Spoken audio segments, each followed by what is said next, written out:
Hi, I've got a really fabulous question today, and there's a lot to unpack. So let me read it. How do you help someone help themselves get out of survival mode when they've been in it all of their lives? How do you help someone get out of survival mode when they've been in it all of their lives? Now, as a hypnotherapist, there's a lot of questions here. First of all, how do we know they've been in survival mode even most of their lives?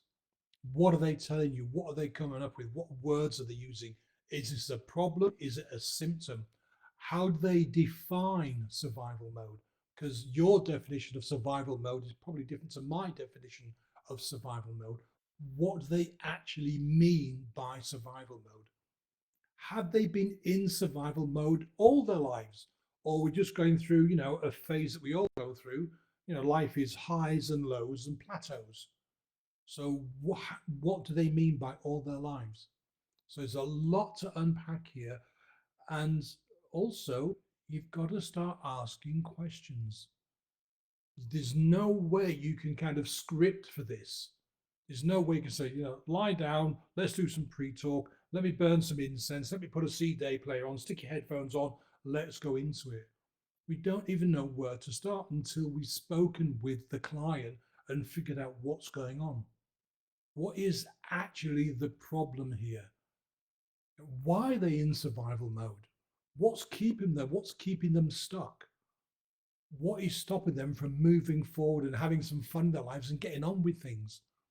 We need to investigate. We need to sit with this client and let them talk to us. We, as hypnotherapists, we need to listen and listen with intent and listen with purpose so we can figure out what's going on and also what follow up questions we need to ask. We need to be able to define whether this is a real problem or whether it's just a symptom of something else. And you can't do that by going straight into some kind of script and putting them under going, you will no longer feel overwhelmed and you will no longer be in survival mode. We don't know what that means.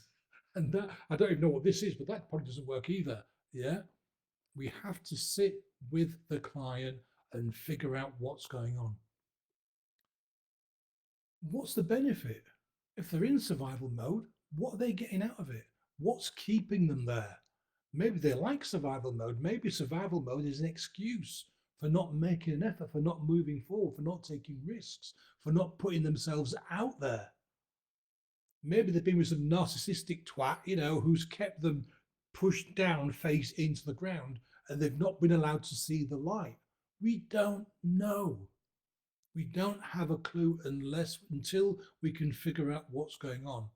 And when we talk about how do we help someone help themselves, same thing. How do we know they need to help themselves? Maybe they've come to us because they want us to help them figure out what the next step is.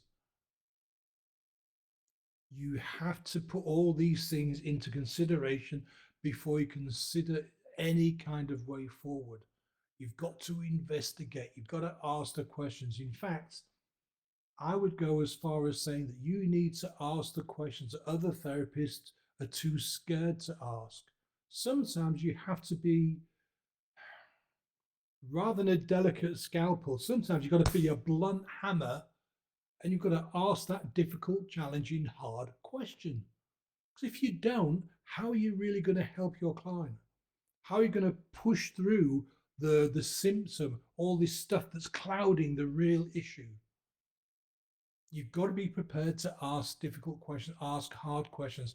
Our job is not to become the client's best friend, their best buddy, their confidant. No, our job is to help them get unstuck, get rid of X, Y, or Z.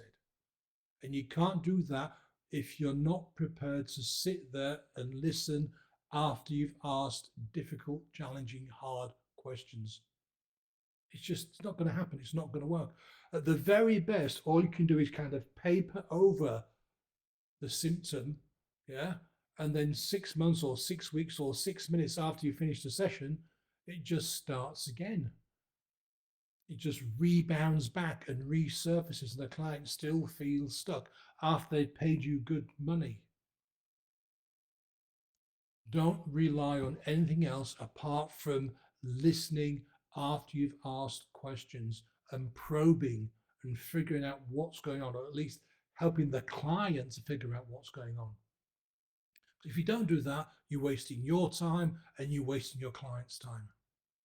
So, the only way to help someone help themselves get out of survival mode when they've been in it for most of their life is to figure out what's going on, what they mean by survival mode, what benefits they have to be in survival mode, and then whether working out whether that's a real problem or whether that's just a symptom. If you've got any questions at all, drop a comment below or send me a DM. And if you're watching this on YouTube, do me a massive favor and subscribe. Thanks for watching. I'll see you again soon. Bye now.